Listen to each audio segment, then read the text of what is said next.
Abogados. ¿Qué mentira asquerosa de un cliente les destruyó el caso justo allí en la sala del tribunal? Historia 1. Soy abogado de oficio en penal. Defendía a un tipo acusado de haber golpeado brutalmente a su pareja. Su línea de defensa era clara. Nunca la toqué. Solo me defendí cuando ella vino hacia mí con un cuchillo. Teníamos fotos borrosas del supuesto cuchillo, un informe médico ambiguo y, sinceramente, yo ya me estaba preparando para negociar una pena menor. El milagro pareció llegar cuando la víctima, en el estrado, dijo que no recordaba bien el orden de los hechos porque estaba en shock. El fiscal sudaba.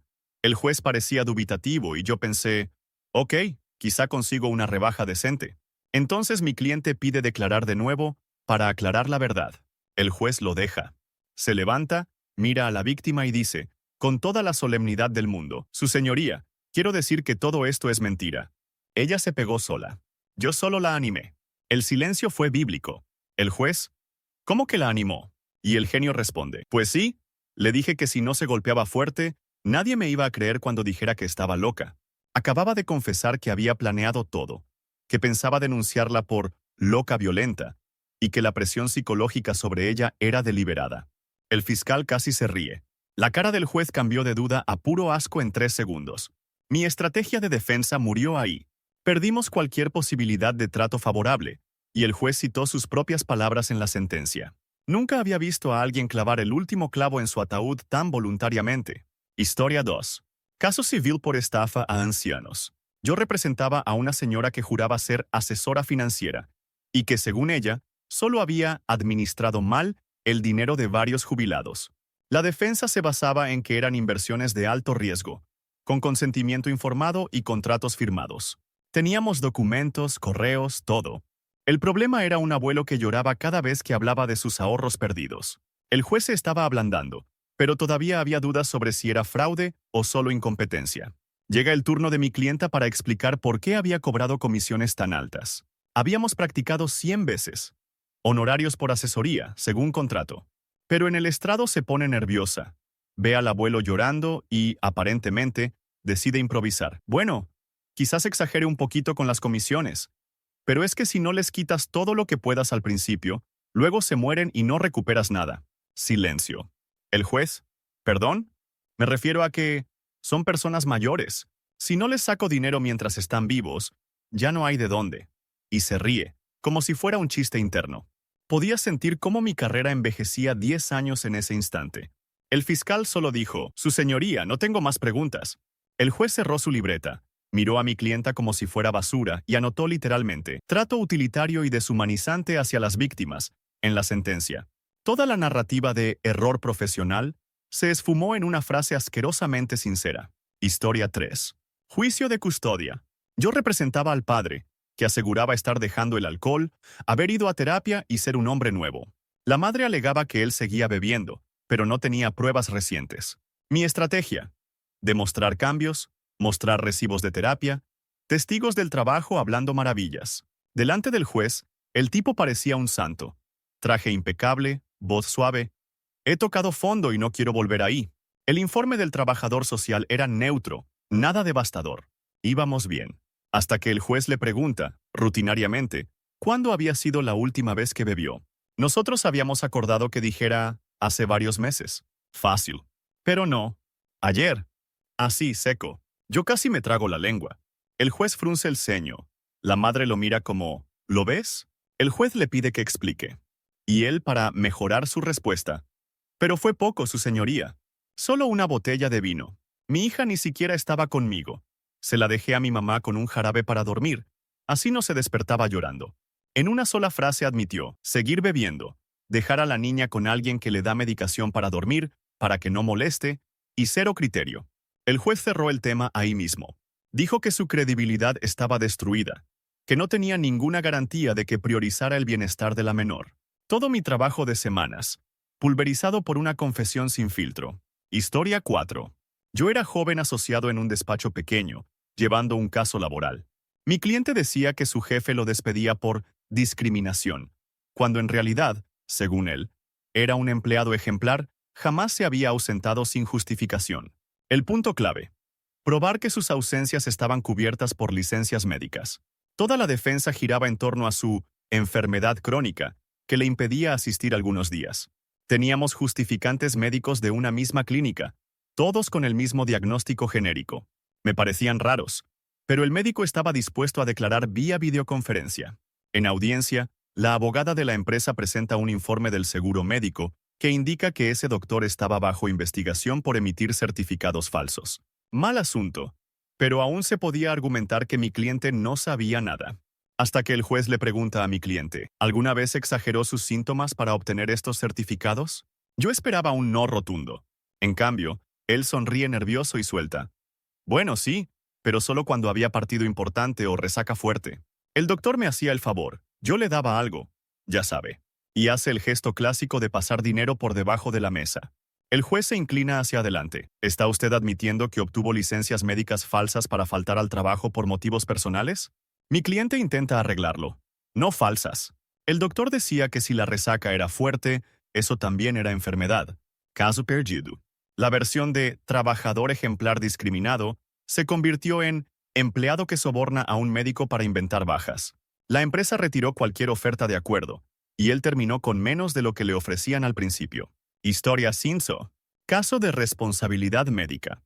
Yo defendía a un cirujano acusado de negligencia por no detectar a tiempo un cáncer. Su línea de defensa. El paciente había omitido información clave, y las pruebas que se hicieron eran acordes a lo que él contó. El problema. El paciente aseguraba que había descrito todos sus síntomas desde la primera consulta. Teníamos historial clínico, notas bastante escuetas, pero el cirujano insistía en que el paciente minimizó el dolor y nunca mencionó sangrado. Si eso fuera cierto, la responsabilidad era discutible. Llega el interrogatorio. El juez le pregunta por qué sus anotaciones son tan genéricas. Él responde que el paciente fue muy vago con los detalles y que no mencionó ciertos síntomas. Bien, seguimos el guión. Luego el abogado de la parte contraria le muestra impresiones de correos electrónicos entre ellos. En uno, el paciente describe claramente el sangrado y el dolor intenso. Yo ya me estaba preparando para argumentar que esos mails eran posteriores, que no cambiaban la consulta inicial. Entonces el cirujano abre la boca y lo arruina todo. Esos correos no cuentan, su señoría. Cuando los leí, ya había decidido que no valía la pena invertir más tiempo en él. Total. Pacientes con seguro básico siempre exageran para conseguir más pruebas. El juez se queda helado. ¿Dice usted que ignoró conscientemente información clínica relevante porque consideró que el paciente no valía la pena? Él intenta maquillarlo. No. Solo quiero decir que, incluso si lo hubiera leído bien, el cáncer ya estaría avanzado, así que fue como verlo hundirse en cámara lenta. Admitió indiferencia deliberada, prejuicio por el tipo de seguro y falta total de empatía. Todo en menos de 30 segundos. El juez dejó claro en la sentencia que más que un error, fue una actitud despreciable. La aseguradora, que al principio lo apoyaba, se apartó de su lado después de esa audiencia. Y yo aprendí a temer cuando un cliente empieza una frase con «La verdad verdadera, su señoría». Historia 6. Llevaba un caso de asilo político. Mi cliente aseguraba haber sido perseguido por una pandilla en su país por negarse a colaborar con ellos. Teníamos informe psicológico por estrés postraumático, fotos borrosas de supuestas amenazas y un relato muy dramático de cómo huyó con lo puesto. La clave del caso era que él siempre había sido víctima, nunca agresor. Había repetido esa frase hasta el cansancio. Yo mismo me la había creído. En el juicio, el fiscal presenta unos mensajes de WhatsApp donde él se jacta de conocer gente pesada. Yo ya tenía preparada la respuesta. Exageraciones de macho, nada más. El juez le pregunta, ¿participó usted alguna vez en actividades de esa pandilla? ¿Habíamos practicado? No, jamás. Pero mi cliente decide ser honesto, de repente. Bueno, perseguido. Al principio yo también era parte del grupo, pero solo apretábamos a comerciantes que podían pagar. Luego se pusieron muy locos y por eso me fui. El juez se queda helado. El fiscal casi se relame. ¿Está diciendo que usted extorsionaba a comerciantes? Y él, intentando suavizarlo, extorsión es una palabra muy fea, su señoría. Solo cobrábamos protección. Si no pagaban, a veces había que dar un sustito, nada grave. En menos de un minuto hace trizas toda la narrativa de víctima. Ahora no solo ya no parece perseguido, parece un delincuente que viene a refugiarse del lío que él mismo ayudó a crear. El juez nos negó el asilo, y en la resolución mencionó su frialdad al describir actos violentos como si fueran trámites administrativos. Esa fue la vez que entendí que decir la verdad a medias, en pleno juicio, Puede ser el tiro de gracia. Historia 7. Caso de lesiones por accidente de tráfico.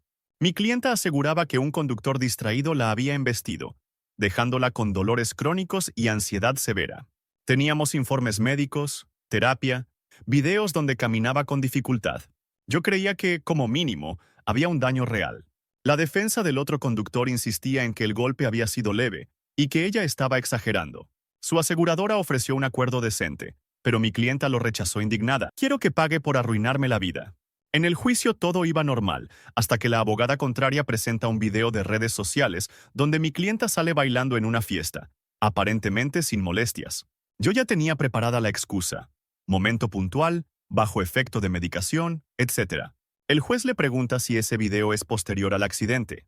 Ella dice que sí, pero que estaba forzándose para no quedar mal con sus amigos. El juez asiente, indeciso. Entonces la abogada contraria saca una captura de pantalla de un chat donde mi clienta le escribe a una amiga: «Jaja, el viejo ese ni se enteró de que frené de golpe. Con esto le saco pasta a la aseguradora y me compro el coche que quiero». Yo cruzaba los dedos para que dijera que era una broma de mal gusto. En cambio, suelta: «Bueno, sí. Al principio pensé en provocar un poco el choque, pero él también iba distraído, así que la culpa es compartida». El juez se inclina hacia adelante. ¿Está admitiendo que provocó deliberadamente el accidente? No deliberadamente, su señoría, solo frené fuerte. Si él hubiera estado atento, no habría pasado nada. Todo el discurso de víctima indefensa se fue al desagüe. El juez habló de fraude al seguro.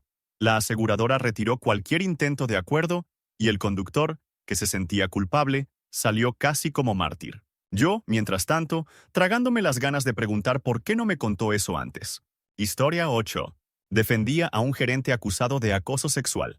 Su versión: todo era una relación entre adultos, coqueteo mutuo y una empleada despechada que quería dinero. Nuestro plan: mostrar mensajes ambiguos, cenas de trabajo, selfies sonrientes. La idea era sembrar la duda razonable. En el estrado, mi cliente parecía controlado. Hablaba de malentendidos, de cultura de oficina relajada, de bromas que quizá no todos entendían. Nada brillante, pero tampoco un desastre. La fiscal le muestra una serie de correos donde él le insiste a la empleada para que vaya a su habitación de hotel a hablar de su futuro. Él contesta que fue ingenuo, pero jamás amenazante. El juez pregunta si alguna vez condicionó su ascenso a algo personal. Respuesta ensayada: nunca. Respuesta real que dio: no exactamente, su señoría. Solo le dije que las personas que se muestran más cercanas al jefe suelen tener más oportunidades. Es la realidad del mundo laboral. Yo ya estaba sudando. Pero lo peor viene cuando la fiscal lee un mensaje donde él escribe a un colega: si no quiere, hay otras chicas. Aquí todas saben que o sonríen o se quedan atascadas en el mismo puesto. El juez le pregunta si escribió eso. Mi cliente sonríe nervioso y suelta: sí, pero era una forma de hablar. Además, es verdad.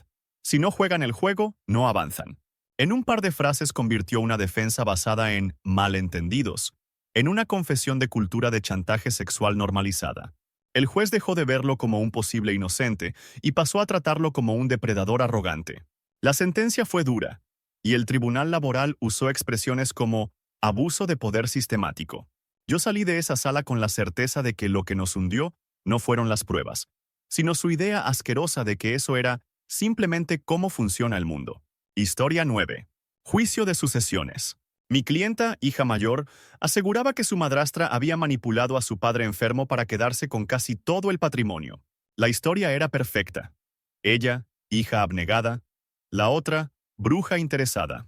Las primeras pruebas parecían cuadrar: cambio de testamento poco antes de morir, discusiones, mensajes fríos. Mi estrategia era demostrar que el padre no estaba en pleno uso de sus facultades cuando firmó el último testamento. Teníamos testigos que hablaban de su deterioro, médicos que mencionaban episodios de confusión. Durante el contrainterrogatorio, el abogado de la madrastra le pregunta a mi clienta si alguna vez presionó a su padre para que cambiara el testamento a su favor.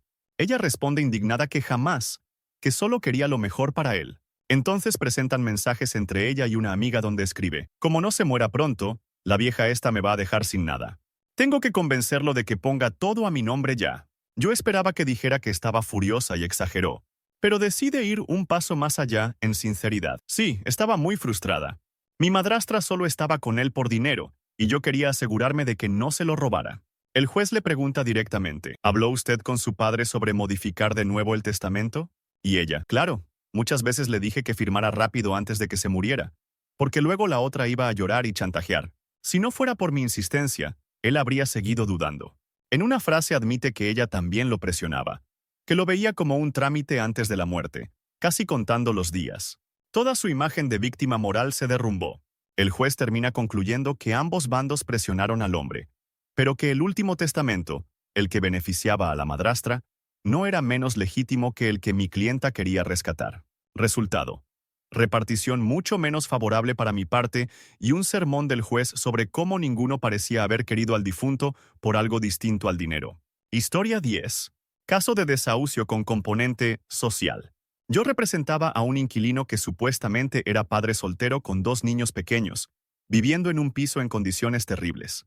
La narrativa: el casero, un ogro que no hacía reparaciones y quería echarlos para subir el alquiler. Mi cliente, un hombre desesperado, haciendo lo imposible por sus hijos.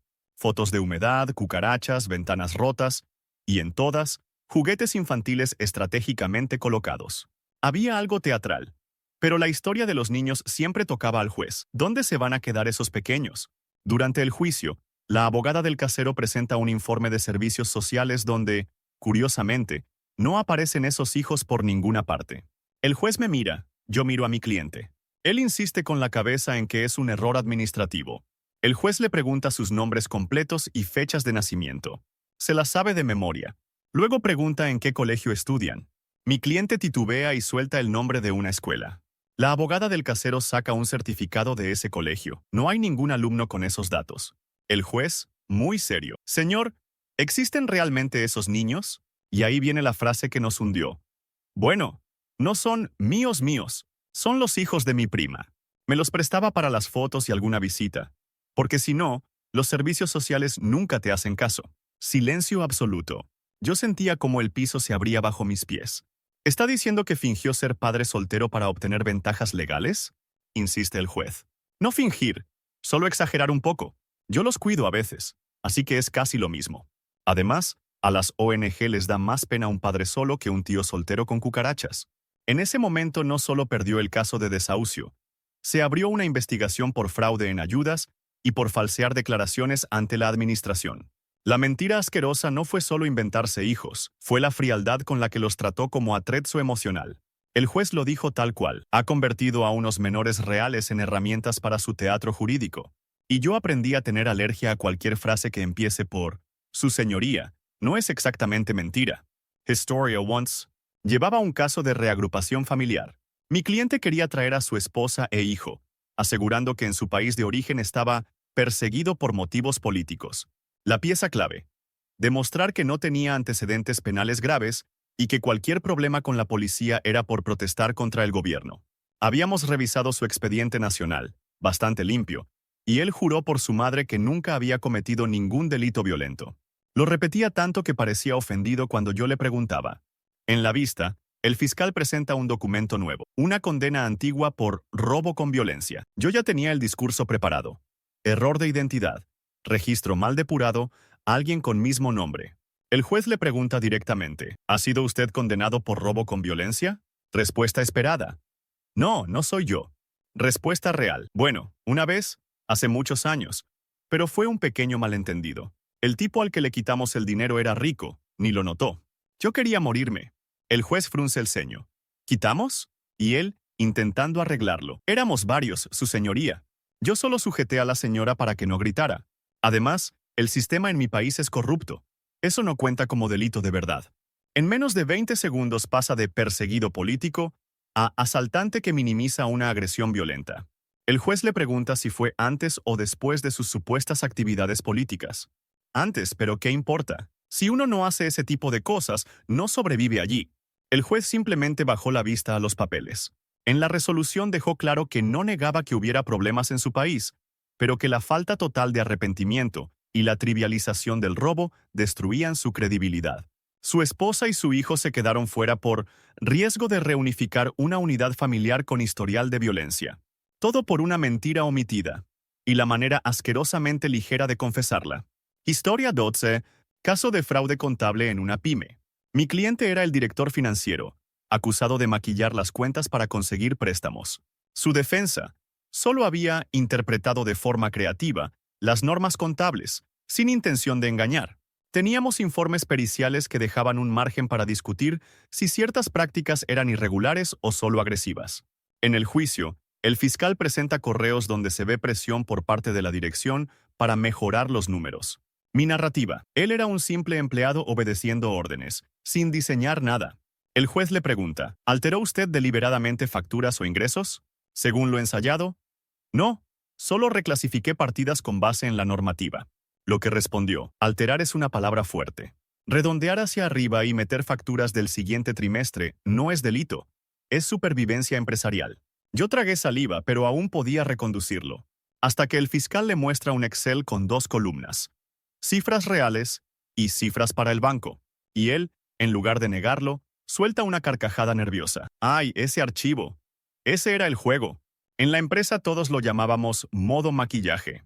El juez se inclina. ¿Está diciendo que conscientemente creó 2 series de datos, una verdadera y una falsa, para presentarla a la entidad bancaria? Bueno, sí, pero todo el mundo hace eso. Si dices la verdad, nadie te presta un euro. En ese momento se acabó cualquier discurso de error técnico. Su normalización del engaño fue lo que enfadó al tribunal, más que las cifras en sí. La sentencia habla de cultura de fraude asumida como herramienta cotidiana, y deja claro que su propia declaración fue la prueba más incriminatoria. Yo solo podía pensar en cómo, de haber callado 30 segundos más, quizás habríamos salvado algo. Historia Treche defendía a una familia adinerada en una demanda por trato inhumano a su empleada doméstica. Ellos insistían en que era una más de la casa, que la querían como de la familia, y que cualquier queja era un malentendido provocado por una ONG radical.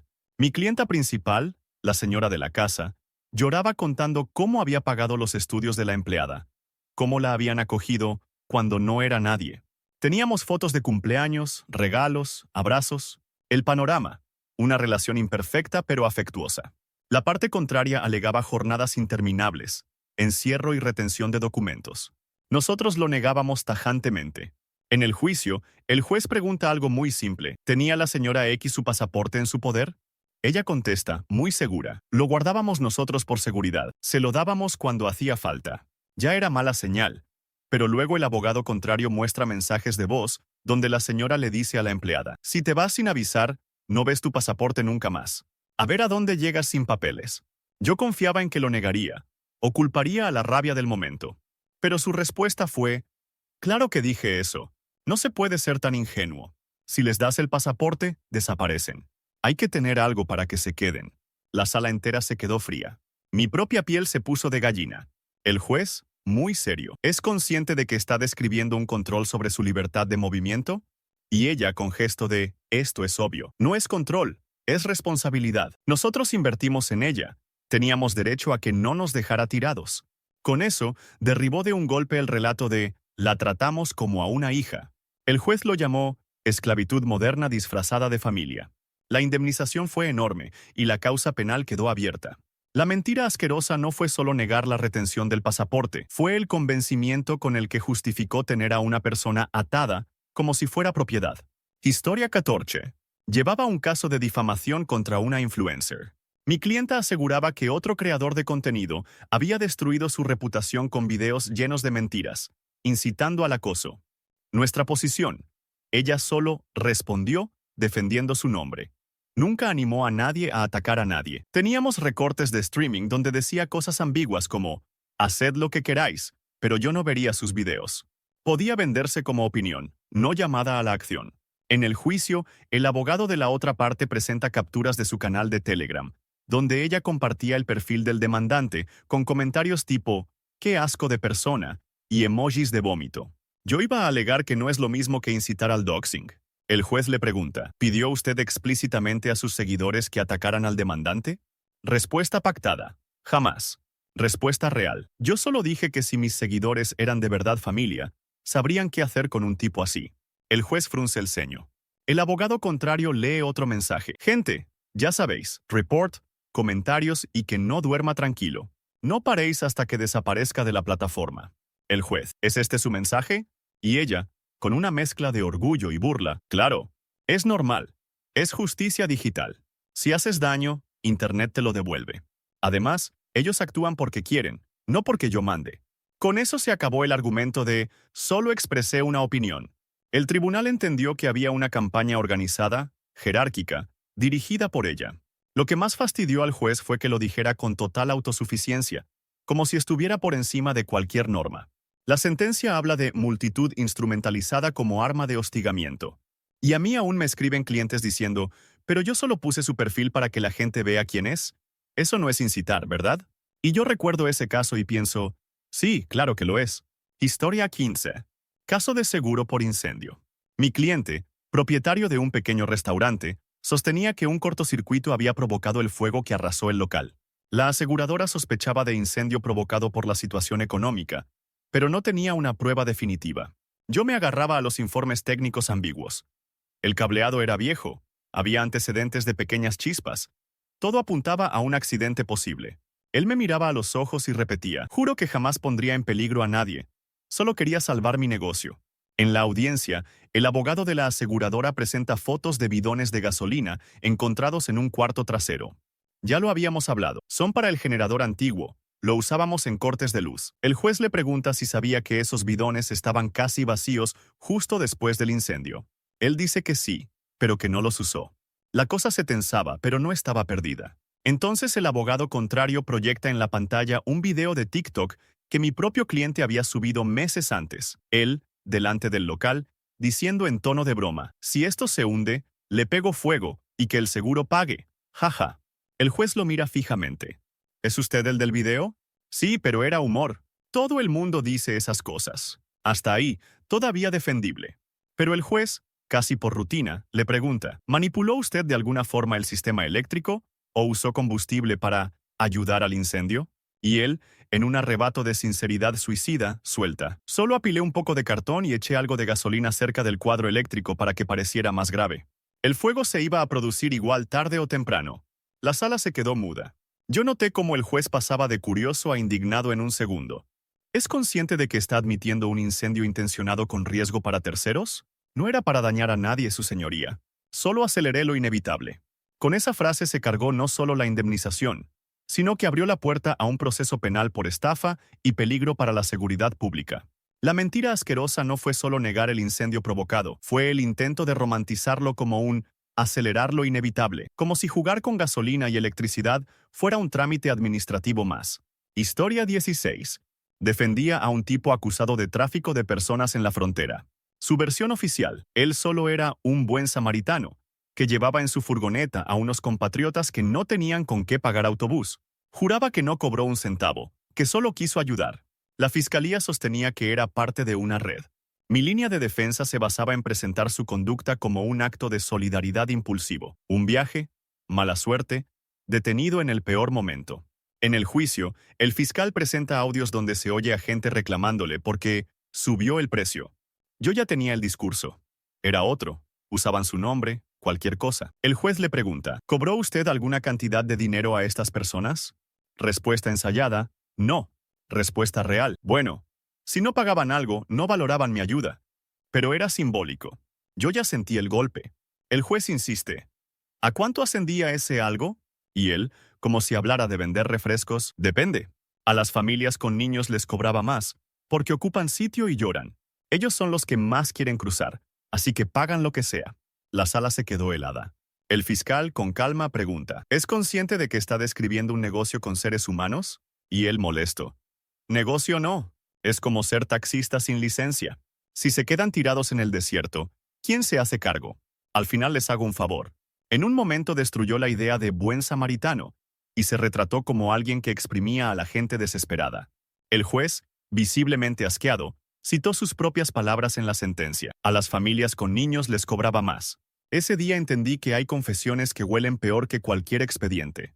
Historia 17. Caso de pensión alimenticia. Yo representaba a un padre que decía estar casi en la ruina. Según él, apenas podía pagar el alquiler de una habitación y ponerse comida en la mesa. Mostraba nóminas mínimas.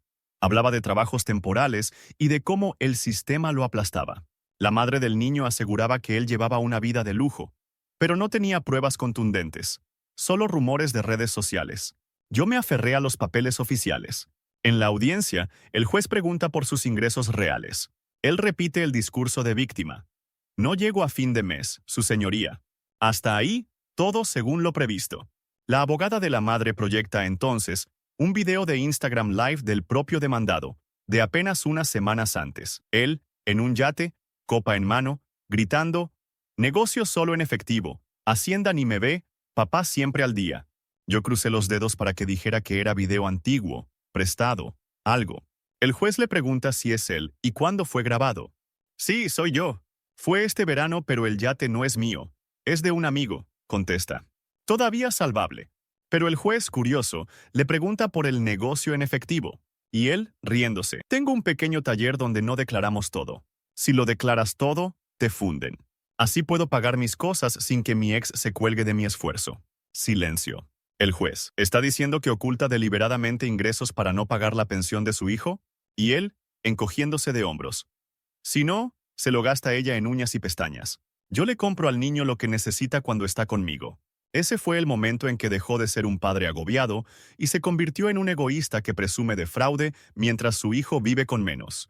El juez subió la pensión, ordenó investigar sus ingresos reales y dejó constancia de su total falta de empatía hacia el menor.